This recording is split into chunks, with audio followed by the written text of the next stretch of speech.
All right, we are live here on the Sumer Sports Show. Yet again, this is Parker Fleming and my colleague Tej Seth filling in for Thomas Dimitrov and Eric Eager, who are often parts unknown, doing very very important, very serious business. So they've left the podcast to us just for today, and excited to be here again with Tej. I think we got some good things to talk about today, specifically about the draft and about quarterbacks and about team building. So that should be a lot of fun. Tej, how are you, man?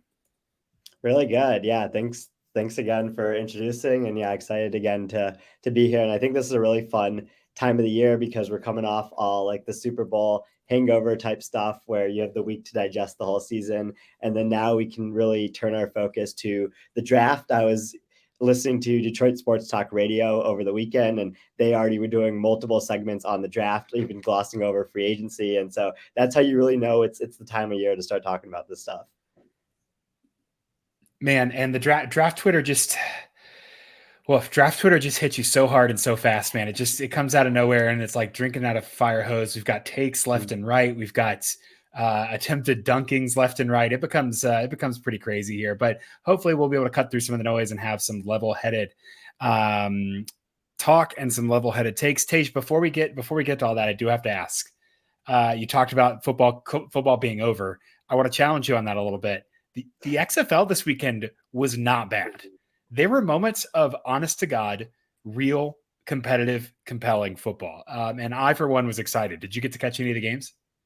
I did get to see the replay of the comeback where one of the teams was down by 12 with a minute 30 to go, scored a touchdown. The 3-point conversion that they have in the XFL went for the 4th and 15, converted it, and then scored another touchdown to win the game. And I just think that's such a cool way to win between converting a 3-point conversion, something that we don't have in the NFL or college, and then going for the 4th and 15, where you have the opportunity to put it in your offense's hands instead of something fluky like an onside kick is such a better way to kind of decide who should get the ball. So that I think was a really cool moment for the XFL. I know our friend Sam Schwartzstein like designed a lot of these rules that are being used this year, and like he did a really, really good job with them for sure.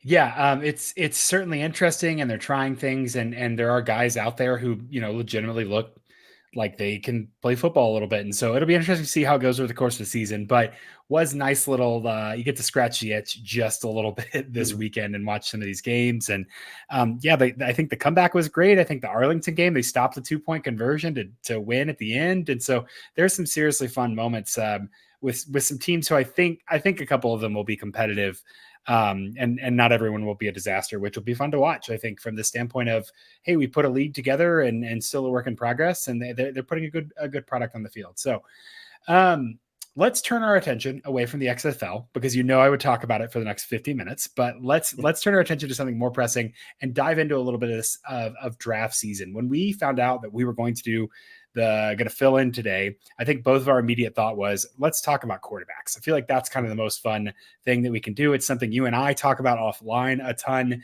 and it is one of like the most important questions in football today is how do we know if a quarterback is going to transcend from college success to pro success? In some cases, how do we know if a college quarterback is going to transcend from being just okay in college to being great in the NFL? And should a team take it? How should they approach quarterbacks in the draft as assets on rookie deals? All of that. We're going to get into that at length today. Before we do, just want to say, make sure you're following at Sumer Sports on the on the Twitter and on the YouTube as well. Trying to bump those numbers up, trying to provide good, just kind of level-headed, factual content that helps you understand the game of football in a different way. So hopefully that's all been beneficial and you're following those already. But make sure that you have liked and subscribed and all of that good stuff. Tej, enough with the introduction. Let's start talking about quarterbacks. Where do you want to start? Where do you want to dive in to this kind of general array of this big problem of quarterbacks in the NFL? Yeah, we had to talk about quarterbacks today. When a pinch hitter fills in, they're not going to strike out looking, right? Like they're going to swing for the fences here. So we're the pinch hitters in this situation. And I want to start with basically an overarching look at how we currently look at quarterbacks as a whole, going from college to pro. And I think the first thing that you have to say about it is no one has really shown that they can figure out scouting quarterbacks from college to pro. It's probably one of the toughest things, if not the toughest thing, that a GM front office has to do in all of football. And that's not an indictment on film or numbers in particular. Like both film and numbers have continuously had their hits and had their misses from the quarterback position. And when you kind of look at it from a stat standpoint, we can see that you want to kind of use certain stats to help like look at quarterbacks college to pro, but there's nothing that's like the end all be all, right? So we start all the way back with The Loser's Curse by Cade Massey and Richard Thaler, where they wrote about the market efficiency and inefficiencies in the NFL draft and how it's really hard to draft a quarterback. And when you're continuously drafting in the top 10, because of how rare these picks hit compared to what you think they would hit, if someone were to explain the rules for you, it's difficult to build up your roster from that standpoint. And then we kind of moved on to 2008. David Lewin at ESPN wrote that he found the two best predictors of success from college to pro is completion percentage and games started, which was simple yet effective, but again, didn't tell the whole story. Josh Hermsmeyer looked at this for 538 in 2019 and found completion percentage over expected is a pretty good indicator of pro success. But again, it only has a relatively low R squared value compared to all these things. So from a stats perspective, there's nothing that can give like how well their expected points added per play is going to be in the NFL that we have found yet, but we are getting closer as a community, I think, getting there from that perspective. Yeah, no, I agree, and I think that's a good overview and kind of a summary there. And I think it's interesting to ask like why completion percentage on its own, like why wouldn't completion percentage in games started be a good predictor of or not tell the whole story, even if it is a good predictor of NFL success. And I think it's funny to look at like the leaderboard, for instance, of 2023 draftable quarterbacks. And completion percentage. Number one, Jake Haener from Fresno State, 72.9%. We'll talk about him later. Tommy DeVito from Illinois, 69.6%. Not exactly getting a first round grade on Tommy DeVito, I don't think. Dorian Thompson Robinson from UCLA, 69.4%. Hendon Hooker from Tennessee, 69.2% completion. And rounding out the top five, Curtis Rourke, 69.0% completion. You've got to scroll down to 12th and CJ Stroud to find a kind of top tier draftable prospect of in 2023 on the 2022 completion board or completions leaderboard. 65.7 for Stroud, 65.0 for Levis, and 64.1 for Bryce Young, all right there kind of in that 10 to 15 range. So completion percentage obviously doesn't tell us who they played, the quality of competition. It doesn't tell us the style of offense that they ran. Will Rogers at Mississippi State, for instance, running just the shortest of all air raids, has a very high completion percentage. But obviously we don't think that's going to translate. We have reason to think that might not translate. It doesn't talk about depth of target. It doesn't talk about game state. It doesn't talk about wide receiver talent. So it does leave a lot unsaid. And I will say, just kind of from a nerdy standpoint, the number of games you play in college is going to be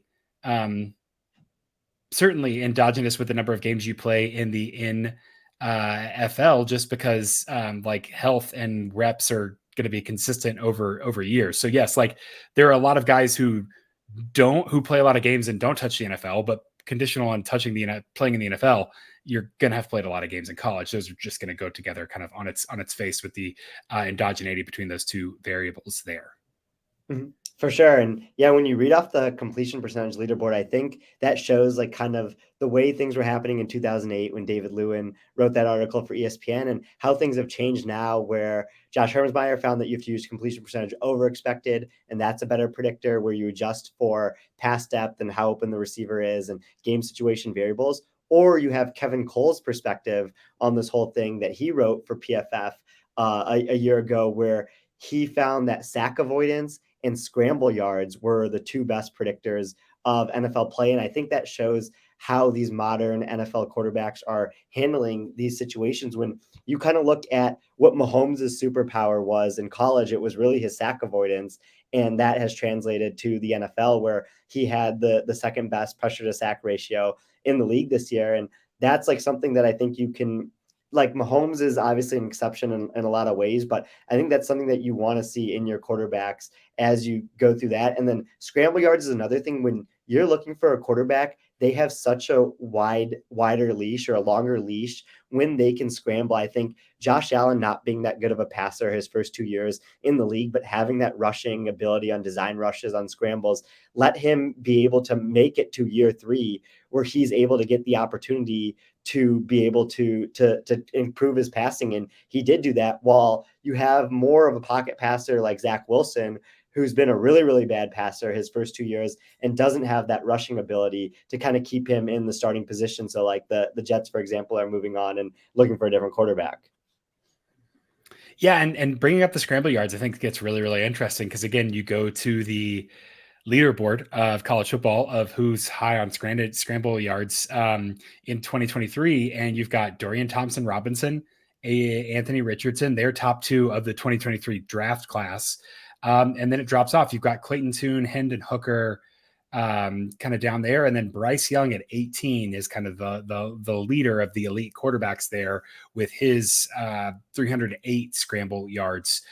Only -2 designed run yards, and he only had one designed run that didn't go well for Bryce Young, evidently in the regular season last year. But that ability, I think, is so interesting because it speaks to, or the recognition of that ability is something that translates from the college ranks to the NFL is so interesting because I think it does 2 things. One, it highlights kind of the like lesser evil approach of quarterbacking, which is for the most part with quarterbacking in like college football, especially if you can avoid like boneheaded, just disaster plays, you're going to be okay. Your team is going to function at a decent level and hit close to their ceiling, hit close to their 75th percentile outcome with relative ease. If you can just avoid catastrophic plays, look at DJU at Clemson and how he had some moments where, man, it looks like he's got a really good deep ball. He can throw, he can run, but he just kept having these just catastrophic turnovers that kind of plagued them, brought them down. So, the relative underappreciated value of turning what could be a very bad play, a sack fumble, a turnover there into a throwaway, which might still be negative or 0 EPA, but is not as bad negative 0 EPA as one of those kind of disaster plays. Is I think that's Cole's point for sure. Secondly, it does really highlight how important adaptability at the quarterback position is. It's not enough that you can just go out there and run a scheme and throw the ball to grass. You've got to be able to get to your second and third reads. And with the quality of edge rushers in the NFL, with the quality of defense kind of back on the rise in the NFL, in this ever moving pendulum of offense and defense that are swinging against each other in the NFL. You've got to have a quarterback who can not only extend plays, but then create after the extension, right? There's like hierarchies of quarterback ability. One, can you just make an open throw? And in college football, we get a filter of a lot of guys where that's just not going to consistently happen. So you get past that threshold. We think, okay, can you get your second or third reads? Can you get your second or third reads under duress? And then fourth would be the Mahomes play. Can you run around for a little bit, survive, make something happen, and put a ball on a tight window for a touchdown? And so those kind of, you think about quarterbacks in terms of those hierarchies, and you understand why we keep whittling down these numbers of guys who might be successful NFL quarterbacks. And so I think that sack avoidance and the scramble yard stat really does speak to those third and fourth order concerns about, can you create, can you extend plays and then create off the top of that?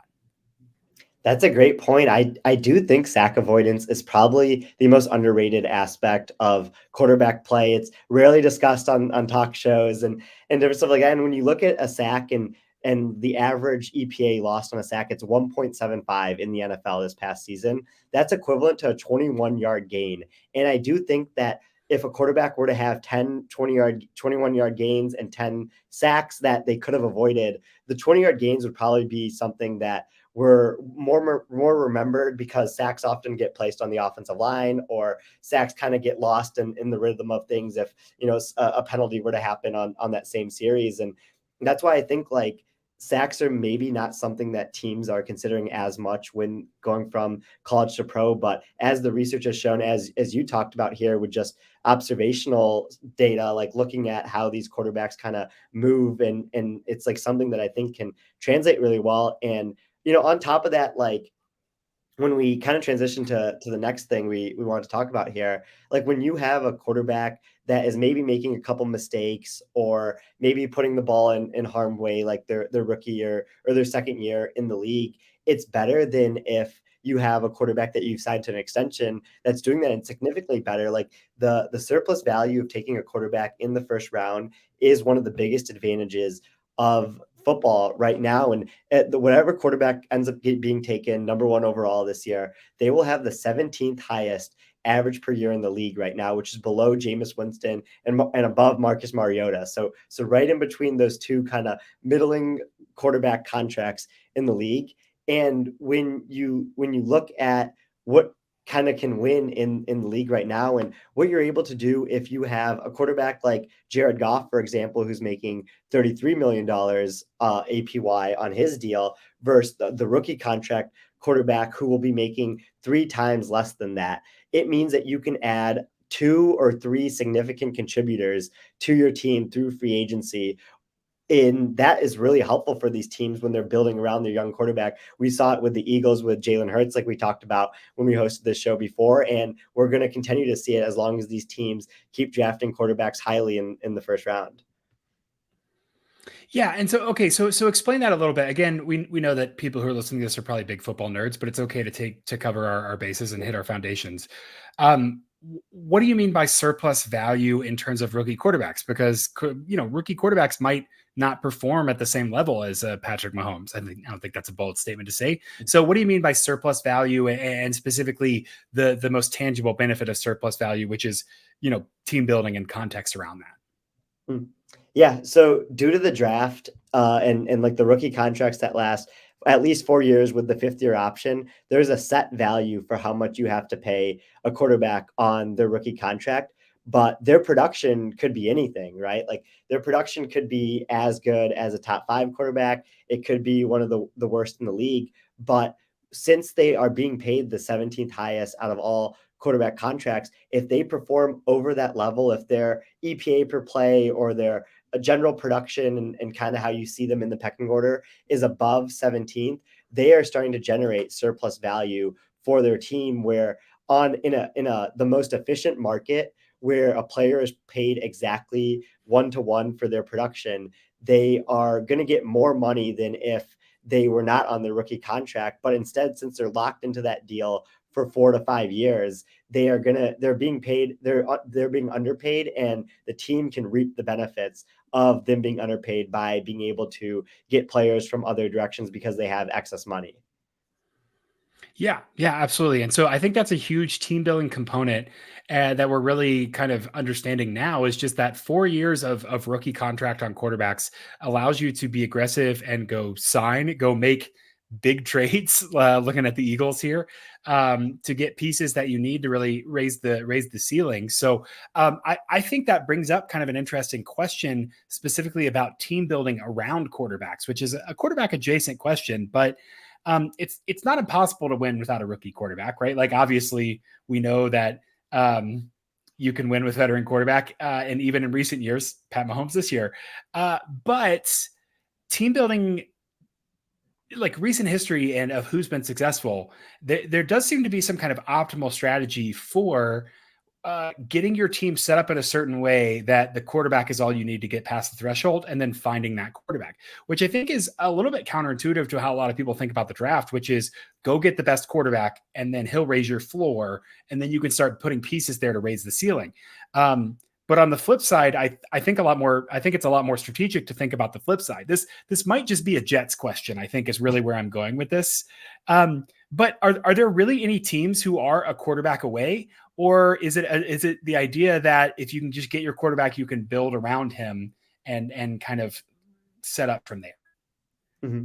Yeah, this year I don't know if there are necessarily a team that's a quarterback away from being considered, let's say, like a top 6 or top 8 favorite to win the Super Bowl. But there certainly are teams that again, like you mentioned, like the Jets that have this roster in place, this infrastructure in place, that where if we saw them with a quarterback last year, like it doesn't even have to be a top 5 quarterback, but could just be between 5 and 12 best quarterback in the league. They really could have gotten to the playoffs, made some noise with the way that their defense is playing and their supporting cast. And that's where I think it comes down. It has to start with like what the Bears should do at number 1 overall. Like I think some people argue that they do have their quarterback and they should be trying to build around Justin Fields and making sure that he has the opportunity to succeed in Chicago. And then there's other people that argue that they should be looking to trade Justin Fields, drafting Bryce Young or whatever quarterback they have atop of their board at number 1 overall, and getting the 2 extra years of the rookie contract to work with, because Justin Fields is already in the 3rd year of his deal, but if you drafted a rookie quarterback, he'd be in his 1st year of his deal. So I'm curious to see where you kind of stand on that whole trade-off that the Bears are going to have to make here. Yeah, and I think it's an interesting question, simply because it's a philosophical question. I don't know if there's a right answer, right? There might be multiple strategies that work for different reasons, and it's kind of which one is the most sure strategy, kind of ex ante, before we know anything else.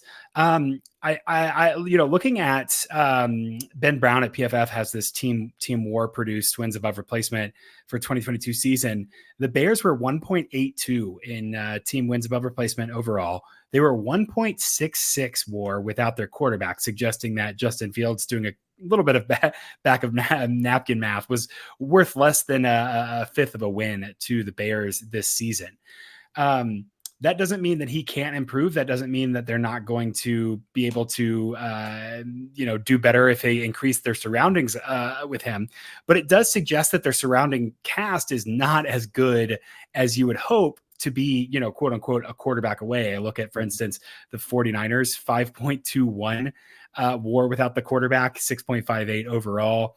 The other really, really high one that just escaped me as I was looking at this list is the Eagles, 5.44 and 8.67 overall.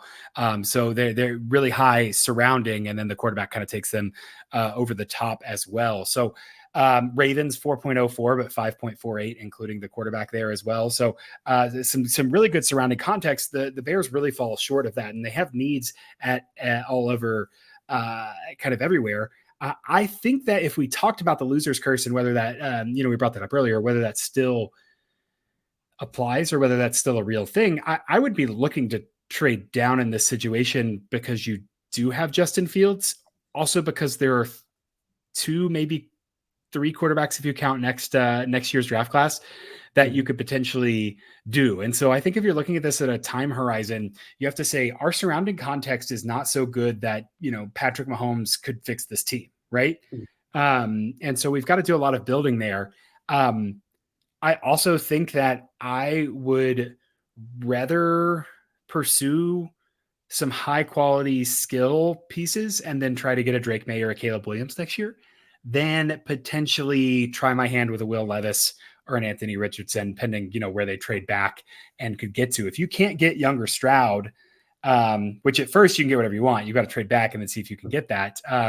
I think you might be better off maximizing your draft capital and trying to build around the quarterback next year, kind of raising the ceiling. I don't know. What do you think about that?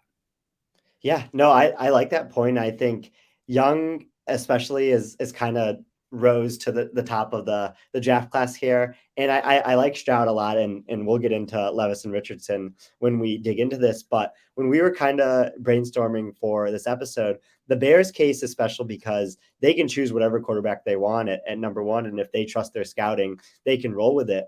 For teams that need quarterbacks but aren't picking number 1, the Texans, the Colts, and the Panthers, who are picking at 2, 4, and 9, respectively, they are either going to have to sit at their spot and hope the quarterback they like falls for them, or they're going to have to trade resources to go up and get the quarterback that they want.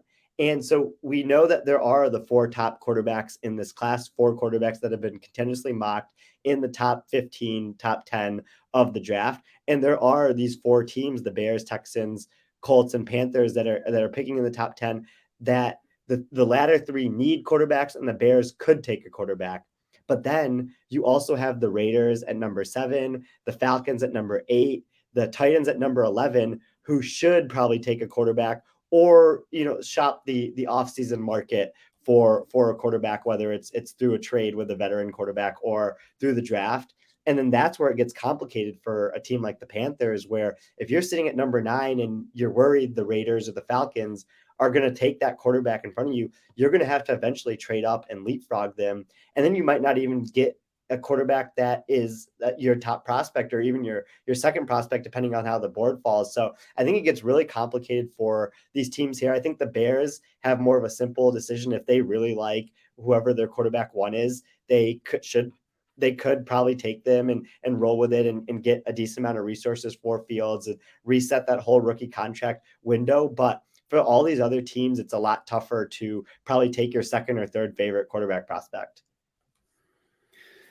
Yeah, the drop off, I think, especially this year, is pretty stout, and that it is interesting. One, from a completely non-football standpoint, just kind of like the political economy and PR nightmare of the Bears having to be very careful about what they signal, because any direction either way just eliminates a ton of leverage for them on either side of this equation. It does seem a little bit ambitious to me to think, hey, we drafted a quarterback who by all the metrics was very, very good, and, hit our bars. We liked him as recently as 2 years ago.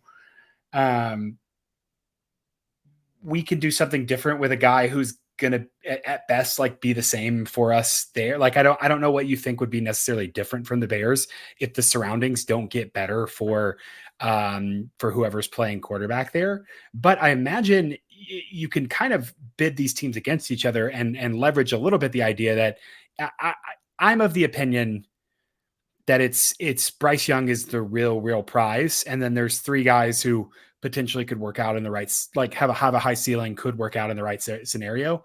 It depends a lot on how those teams value them, of course, as well. But I don't know that it's worth it necessarily on its own to reset the rookie clock and get rid of Fields for Bryce Young, especially knowing what's coming down the pipe next year with some of these quarterbacks.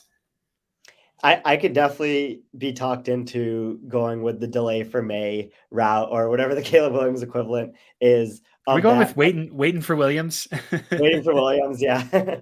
But I think like the Bears is interesting because this is a new regime that didn't draft Justin Fields, right? You have Ryan Poles in here instead of Ryan Pace, so they might not be fully committed to Fields long term. But I can see really an argument for both sides. And like Bryce Young is a really good quarterback prospect. Justin Fields was a very good prospect. From the time that he came out of high school. In college, he was tremendous. And then when he was drafted into the league, I think he was highly respected by a lot of people that dive deeply into all this stuff. And last year, he showed this really high-end rushing ability, which is probably why the Bears are going to keep him going into year 3. But I could see why they would want to take a quarterback there, and the benefits of kind of the money perspective, and like how long the Bears kind of feel out from their window of trying to compete again, and trying to like make the playoffs and try to get to their Super Bowl odds, like in the top 8 and everything. Yeah. Okay, we're about halfway. I think we're about to dive into the individual quarterbacks who I'd like to talk about at length here to kind of for the second half of this podcast. Before we do that, I do see a couple of questions in the comments, so I thought we would hit those as a brief interlude, and then we could maybe get some more if we have them at the end as well. So first question, Amber Gribbins says, how do you, I think she was talking about my statement about it's hard to attribute strength of schedule and quality receivers and quarterback and everything in college.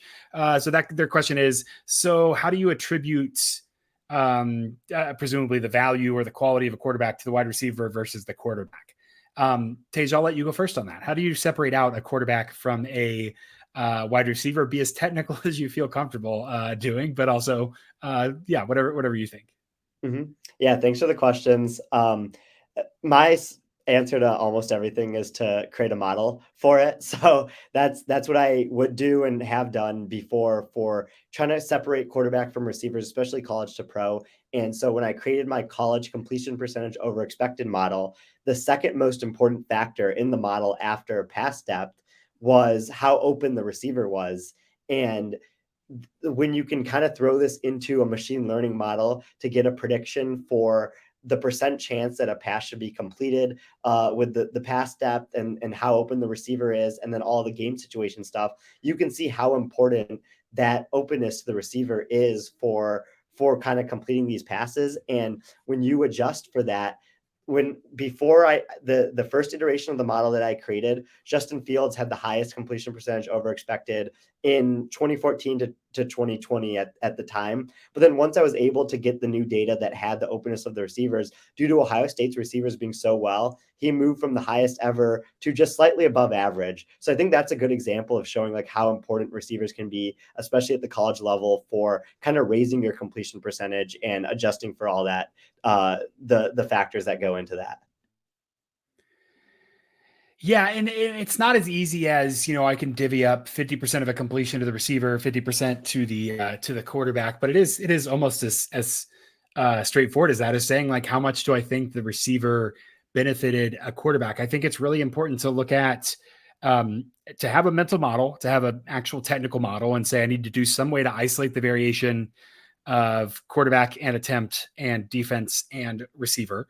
But it's also really important to remember that the quarterback receiver combo matters a whole lot in determining the array of potential plays that a quarterback can run, the throws he's asked to make. So I think when we talk about quarterbacks here at the second half, Tej is going to mention CPOE, and I'm going to ask about what was the expected completion percentage, right? Because I think the expected completion percentage tells us a signal of what the coach asked the quarterback to do, and the completion percentage over expectation gives us an idea about the execution of that. I think it's really important to look at the types of throws a player is looking at. A lot of people will say, let's take out screens, let's take out play action and see how well am I doing? Because a lot of times receiver athleticism can mask, can help with those, can look at some of those throws. Metrics like on target percentage are getting more and more available compared to just basic completion percentage, which gives us, again, a little bit more signal about did the receiver make a catch, is less important than did the quarterback put it where the receiver could get the catch. But again, selection matters there as well.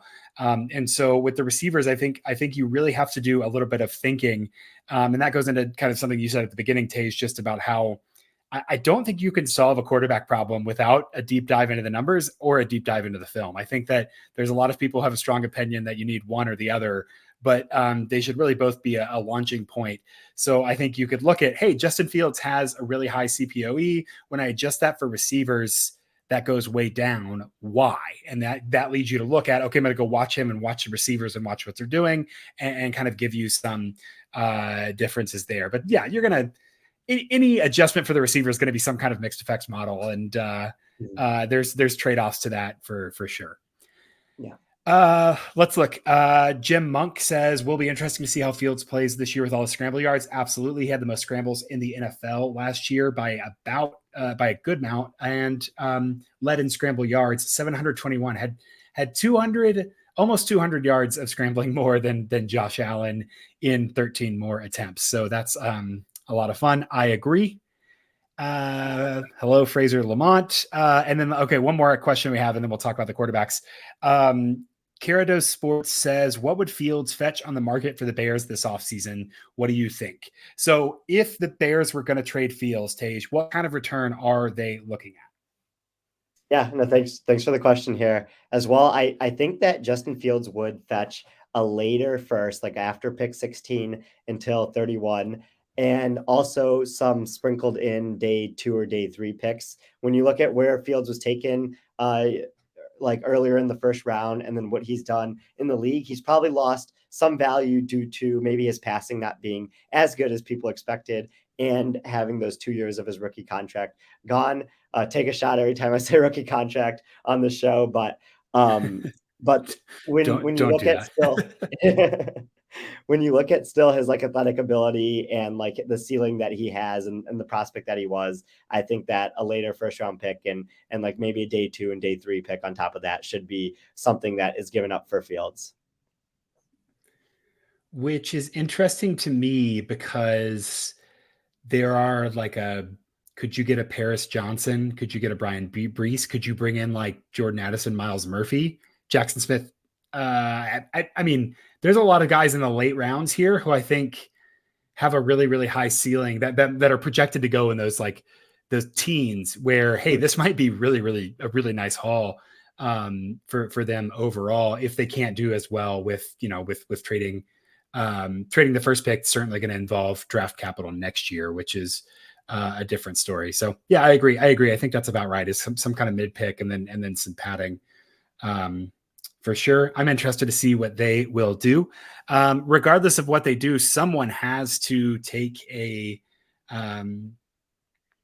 someone has to take a quarterback. Somebody's got to draft these players. Tej, let's talk about the top 4 or 5 guys who are kind of on the radars here. One, I want to give a shout out to our friend JT O'Sullivan at QB School.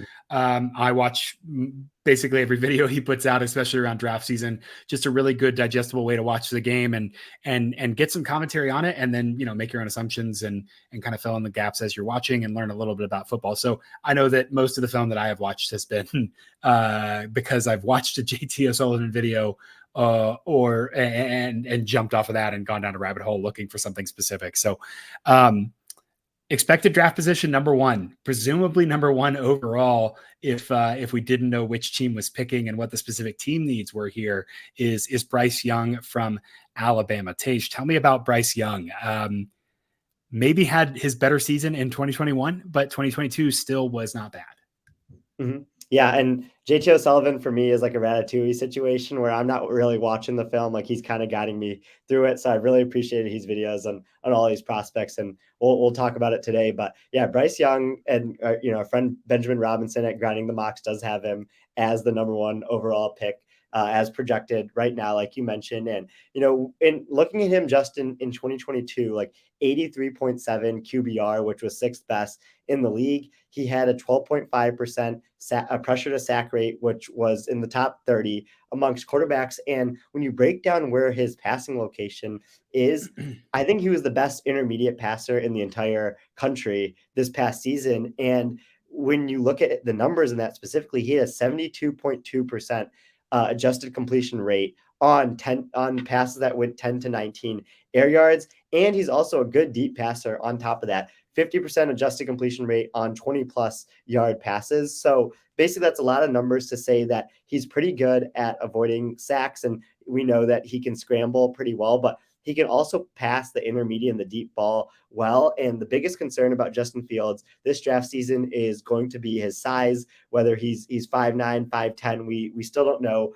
effectively until the combine, but it didn't really stop him much in college to be more of a shorter quarterback. And he's still able to get into middle of the field passing concepts better than most shorter quarterbacks like Russell Wilson that we've seen in the past, like aren't able to do. And so that's why I like Bryce Young a lot, is because he can maneuver the passing lanes to make sure that he's not throwing into his offensive lineman or his balls are getting batted down. His ability to kind of move around and his spatial awareness really helps him from a perspective of being able to basically overcome somewhat of a height deficit compared to other quarterbacks.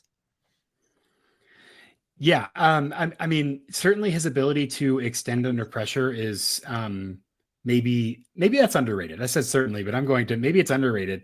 On his under pressure throws, time to throw is 4.12 compared to 2.49 on his kept clean drives. Like he just can move around so comfortably and make things happen. And his body, I think the Texas game this year is really what I liked a lot about, like the way he puts his body in certain positions and the ball can go other places. I'm not making a player comp to Mahomes. I'm just saying the kind of crazy throws that Mahomes does, Bryce Young is tapping into that vein in some way, shape, or form as he's making some of these really impressive throws. And so I think he's undoubtedly great. I do think that we do have some concerns about size, but that would be more of a concern if he was running a whole lot more, like designed runs and the durability constant.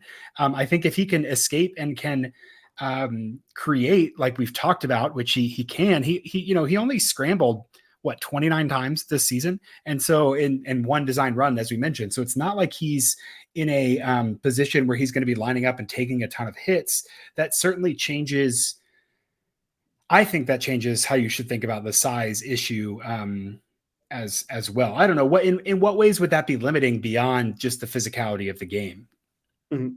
Yeah, I mean, like I mentioned, like I do think that the middle of the field passing game sometimes does go down when you have shorter quarterbacks. But I'm old enough to remember when people had, and this is a different position, but there was a Heisman winner from Alabama that was smaller for their position than we basically ever seen in the NFL, and Devontae Smith, and he's done well, like he's done really well. And I think like people are going to overthink this Bryce Young size concern thing when you have to remember at the end of the day, he's a very good football player. And he's one of those players where you trust him to go get a bucket in these huge situations. I think to that final drive in the Texas game where it was one of the worst supporting casts I think I've ever seen from an Alabama team in recent Nick Saban kind of tenure there. And there were multiple passes dropped by receivers. The offensive line wasn't holding up. But that last drive, he was able to lead Alabama into field goal range to win that game against Texas. And then the same thing in the Tennessee game where he was just going stride for stride with the super explosive Tennessee offense. And that last drive, Alabama ended up missing the field goal, but he led them into that spot by a combination of hitting those intermediate passes and then also scrambling. So he's the type of special player I think where he can really just capitalize on everything that's given to him. And I think like when you mentioned with Mahomes, like it's so hard to come up for a comp for Bryce Young. Like, is he a smaller Joe Burrow? Is he a skinnier Russell Wilson? Like, he's kind of like a one of one from just like a prospect clustering standpoint, where he just stands out once you put everything together between the size, the production, and the measurables. Yeah, and the limitations of surrounding cast, I think, are really bode well for what he can potentially do because one, if he gets drafted early, he's going to go to a team that's not great, so there's going to be some learning curves there. But he's also going to, he's going to be on a roster with 12 with 40 NFL guys, and that's going to be interesting to see how they can support him and he can create. I'm specifically thinking about the Texans, and so trying to not say anything specific about them and about their team and what they need. But I think that he fits in at any of these top spots in a way that immediately helps raise your ceiling of kind of your guys surrounding him.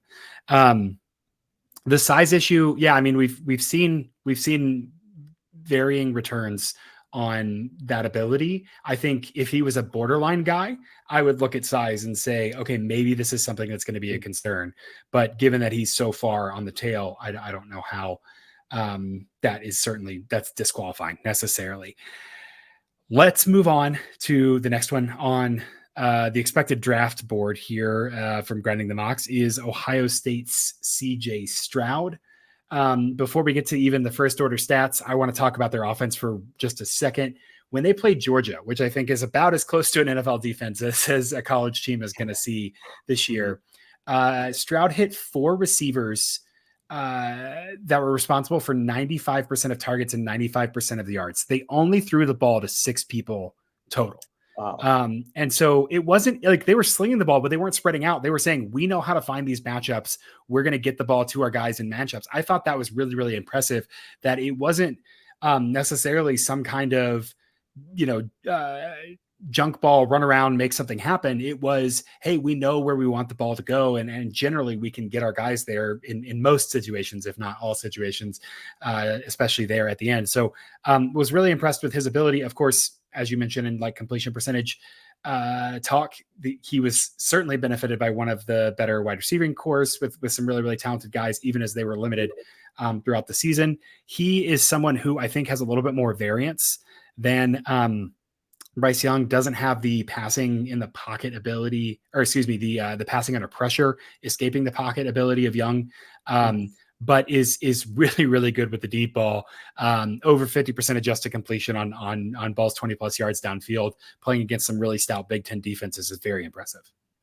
For sure. And what I want to ask you about is how can we, and Amber asked about this too briefly, but in Stroud's case specifically, how can we approach kind of evaluating him compared to how good those Ohio State receivers were? Because he did have 10.3 yards per attempt, which is second best in the country. I thought Stroud was amazing against Georgia, one of the best performances we've seen by a losing quarterback. But Marvin Harrison Jr. was too. And how much of that do we attribute to each other. And his 7% big time throw rate from PFF is the 11th best in the country, which is probably a quarterback stat, but also could be factored in by these wide receivers getting down the field more. So when you look at Stroud versus kind of the receivers that he had, Ryan Day's play calling, do you feel a little bit less sure about him compared to someone like Bryce Young because the supporting cast wasn't as good and maybe the play calling wasn't there as well? Yeah, so you think about like the Ohio State versus Michigan game, they only scored, 23 points and looked kind of stuck overall. But generally, I mean, that's one, the whole offense like matters, the game state matters, and when your when your offense is reduced to one dimension, and it's certainly harder to to kind of capitalize. And Michigan was a very, very good defense there. So I don't know that I'm ready to throw Ryan Day out with the bathwater as so many fans were after that loss, but I think that it'd be hard to penalize him for the quality of receiver play, especially when the way they're running the offense, he's not throwing the ball to wide open receivers 100% of the time. Like I do a couple of metrics just looking at like wide open percentage. So how often when they charted the data were you wide open, or was a receiver had 3 yards of separation? And he doesn't rate very highly on that. He's just, there are guys who are throwing to all class wide receivers and just chucking it and getting the ball to them, and it's working out really well. Stroud is historically, or at least this season, has not really been one of those. And so, I think that it'd be hard for me to penalize him for the receivers. You also look at, I mean, how many of them were hurt and in and out and limited over the season. He did have Marvin Harrison and he had Amika all season for the most part, but they really wanted to have more guys, wanted the offense to go through JSN a little bit more, and he really couldn't play at all. And so I think that I don't know that I'm going to penalize a guy for throwing to NFL receivers in an offense that is not necessarily just chuck it and go, right? Like there's a little bit of complexity there that I think matters. But it is interesting to look at the, he has the intermediate passing as well. That's not as great, and the number really, really falls, from to 58.6 just to completion. And I think that the selection issue of when he's throwing deep and when he's throwing short really, really matter. And so if I was looking at him to evaluate him, I'd really have a lot more questions about looking at the variation in their schedule and saying, okay, when was the timing of these deep balls? Was he racking these up against, a single matchup? Then yeah, I'm going to give the wide receiver a little bit more credit on those overall. But generally, it's hard to penalize a guy for throwing to NFL wide receivers. Yeah, I agree. Yeah, I was just approaching that from a perspective of someone who might want to have a reason to be out on Stroud, but when you look at his expected completion percentage from the past year, he was expected to complete 66.1% of his passes, which ranked 108th out of 190 qualifying passers in college last year, and he completed 68.4%, which was a plus 2.3% completion percentage over expected. So even though those receivers were open, we saw he was attempting these deeper passes more often than most quarterbacks, which is why that expected completion percentage is lower than you probably would have thought. And then just from an efficiency standpoint, an 87.7 QBR was third best in the country last year. And from just a passing standpoint, I think he can pass the ball as anyone. I think his arm strength is really, really good. We saw the accuracy and the tight window throws really come out in that Georgia game. And you don't lead the most efficient passing offense in the country by accident. And CJ Stroud showed the ability to do that. So I think while there will be a lot of talk about Bryce Young's size or Will Levis's inconsistencies or Anthony Richardson's low kind of sample size data, Stroud might get lost in this whole process because he's just a pretty good quarterback prospect that doesn't necessarily do anything super flashy or have any alarming red flags, but he also doesn't have many flaws in his game. And I think that's what's going to make this discussion interesting is draft season is really long, and we're going to see how much people are going to hold on to their priors of hit the whole body of work that he's had in the 2 years at Ohio State, but especially that most recent game against Georgia where he dominated. And we're going to see how that kind of carries with him throughout the draft season. Yeah, absolutely.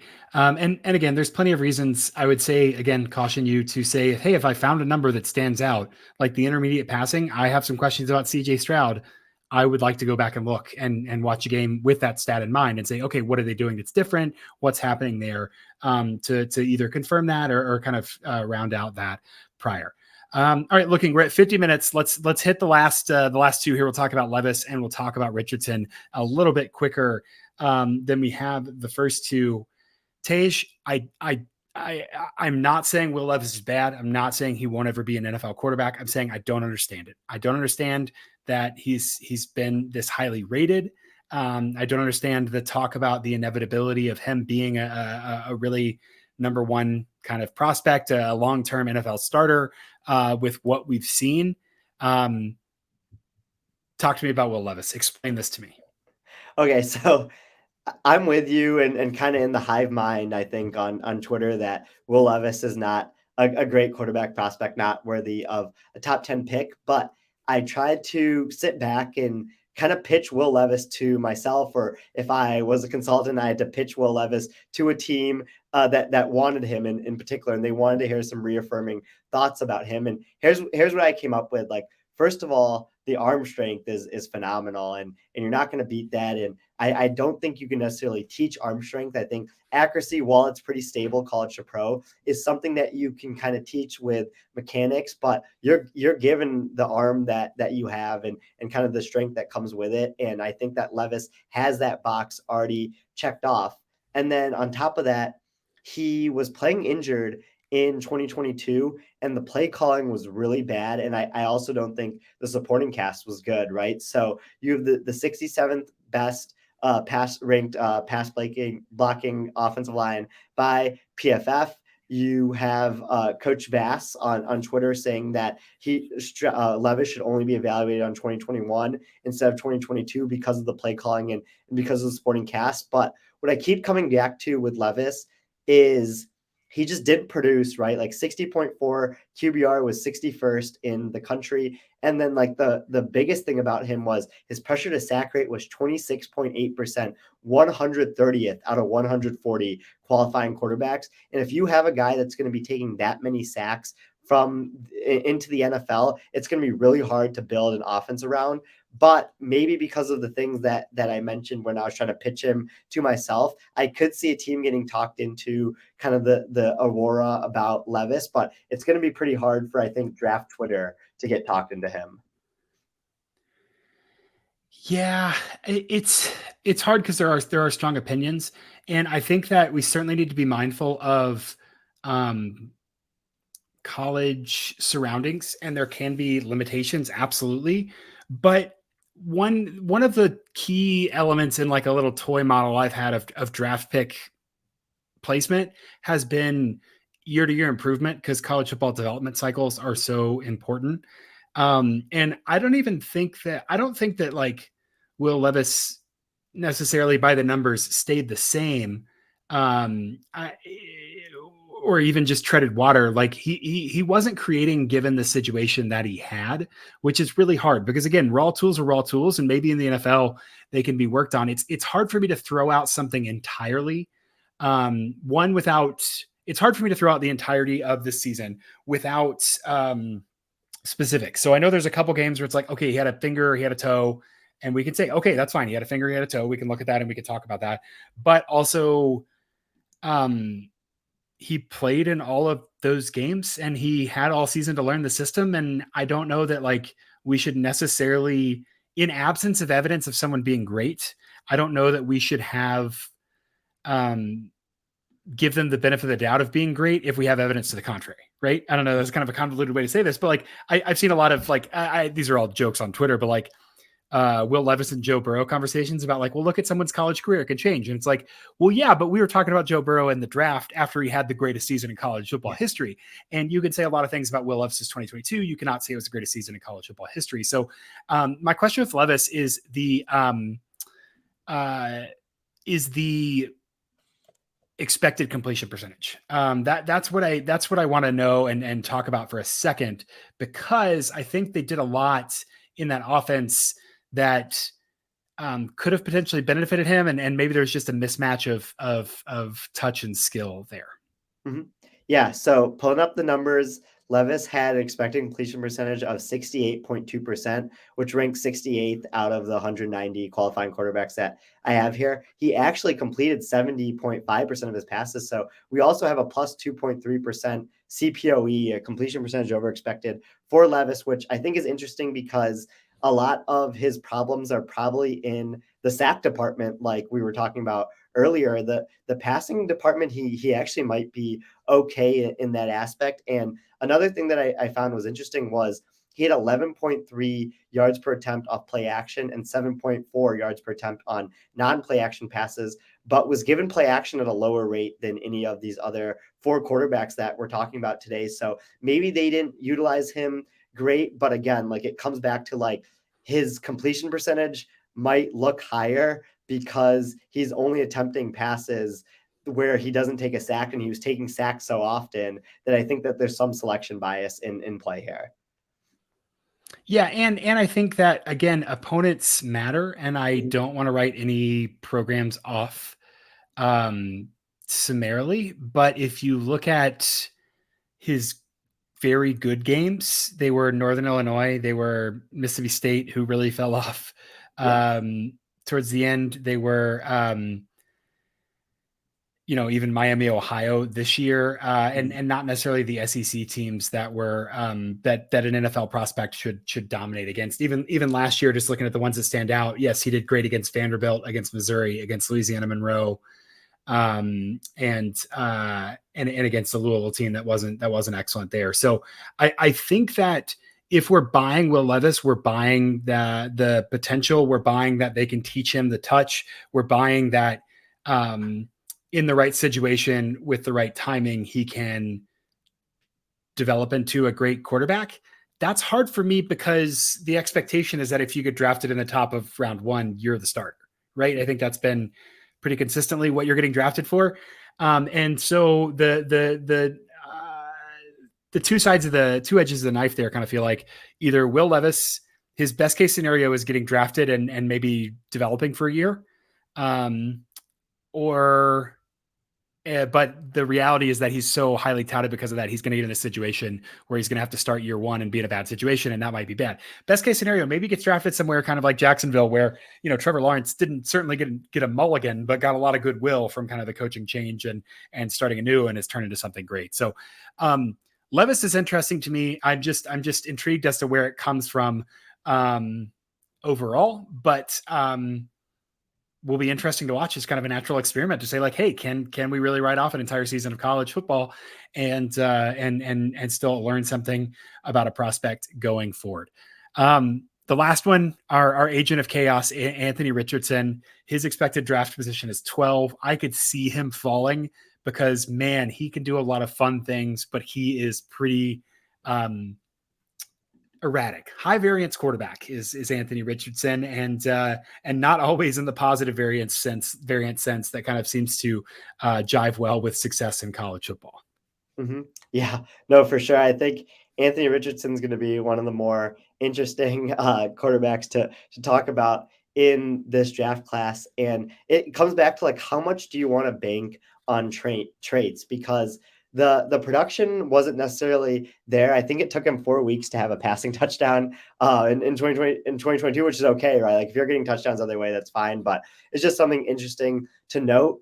He had expected completion percentage of 64.8% in 2022, which ranked 136th out of the 190. And so that made his completion percentage over expected negative 2.5%. So he was a below average passer in college last year. But his scrambling ability, his design rushing ability, and then having one of the best pressure to sack ratios in the country, having a 9.2% pressure to sack ratio, where that was 11th best in the entire nation, I think is something that makes Anthony Richardson a really exciting quarterback. And he's another quarterback that might need another year to kind of learn the ropes of the NFL. But when you have that innate rushing ability and the ability to avoid sacks at the level that he does, he's going to turn a lot of plays that other quarterbacks would take negatives on into positives. And that should make NFL teams really excited if they can clean up some of the passing accuracy issues. I think JT O'Sullivan mentioned in a lot of his film breakdowns of Anthony Richardson that his feet and his footwork are something that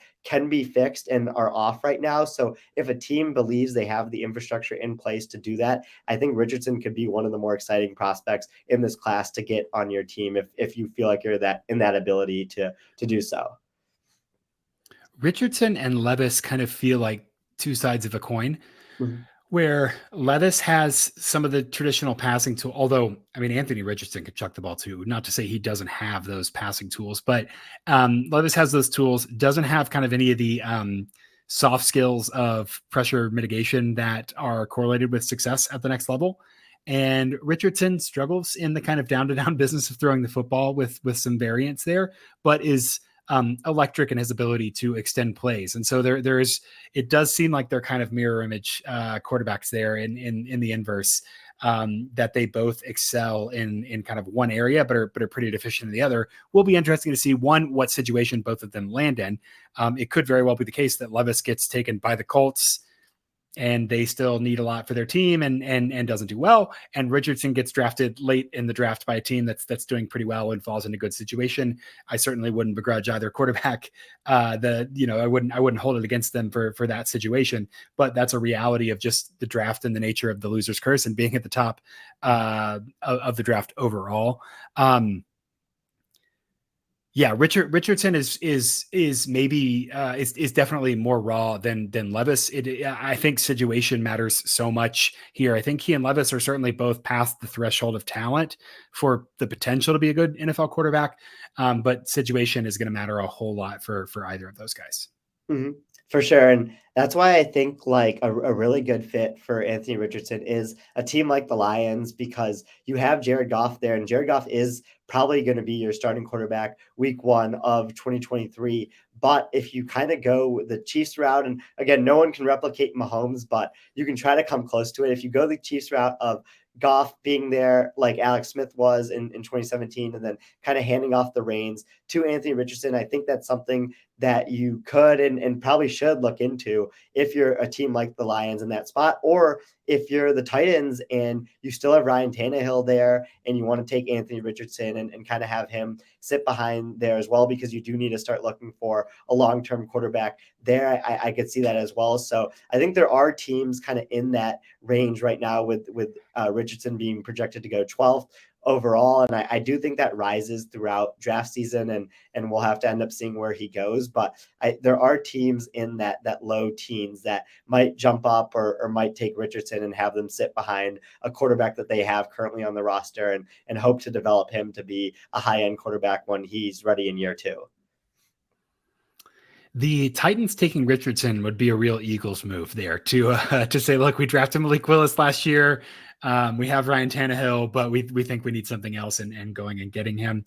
The Lions do have 2 draft picks at 6 and 18. Would you try and trade back from 6 if if one of the quarterbacks falls? If I think there's a lot of potential for what the Lions could do, or just say we're not going to draft a quarterback at 6 and we're going to see our options at 18. There's a lot of. What would you prefer? I guess I would say the Lions to do there. Not as a fan, just thinking strategically. Mm-hmm. Yeah, no, I do think it would be in the Lions' best interest to strongly consider a quarterback at number 6 overall. If we kind of read the tea leaves of the draft, how it currently stands, and let's say the Bears aren't able to trade back, Bryce Young goes at number 2 to the Texans, and Will Levis goes at number 4 to the Colts. If you're sitting there with CJ Stroud and Anthony Richardson to choose from, I think you're in a really good spot. And the Lions could choose either of them and be pretty happy with where they're at. They shouldn't wait until pick 18 to take a quarterback because of how important the position is. You shouldn't want to wait on other teams. And we know how good these top 4 quarterbacks all have the potential to be in the NFL. So I think that the Lions should consider that at 6. But if they do not decide to go the quarterback route, then trading back would be in their best interest. But it takes two to tango. You need another team to take up, and I'm sure it might be a tough pill to swallow for Brad Holmes and the Lions front office to maybe potentially give another team their franchise quarterback while you kind of trade back for non-quarterback pieces as you continue to build up your roster. I like it. I like it a lot. I think that's interesting. And there's there's infinite game theory scenarios you can go down of like, well, what extent are we considering these kind of soft skills of like, obviously I'm not going to trade in division. I'm not going to, I don't want to help them get a guy who's going to plague me for the next 4 years and all that. So very, very fascinating kind of the soft skills or the rather the kind of intangibles that talk about with the draft there. It's the Princess Bride scene where he talks himself into not drinking the poison by kind of going through all these loopholes. That's exactly what draft season is. Do they want you to think they're putting out a smoke screen, or are they actually putting out a smoke screen, or you can keep going down that hole there? Exactly. I think of the the Oklahoma, the Mike Leach dropped the play call for them to find it, so they knew it would be the wrong thing. It's like, what kind of draft, not tampering, not saying anything's doing anything wrong, but what kind of smoke signals are we floating out there to kind of play around with that?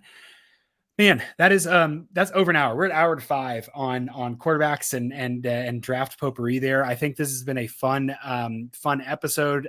Tej, thanks so much for joining me on this. I'm always glad when we get to podcast and chat and take a break from all the good work we're doing at Sumer Sports, building fun stuff for people to see hopefully soon, but get to pop over here and fill in and chat is always fun. Make sure you're following Tej on Twitter at Tej FB Analytics. I think I did that right. And follow me on Twitter at Stats of War. Of course, at Sumer Sports should be your hub for all things nerdy in football. Some really interesting draft conversations, charts, data, and insights over there. Make sure you subscribe to the YouTube as well. Every number helps, and you can get the latest episodes. It is, to the best of my knowledge, Thomas and Eric will be back on Wednesday with another interesting episode, so make sure you tune in. Don't miss that. Other than that, thanks for tuning in. Be well. Thanks, Parker.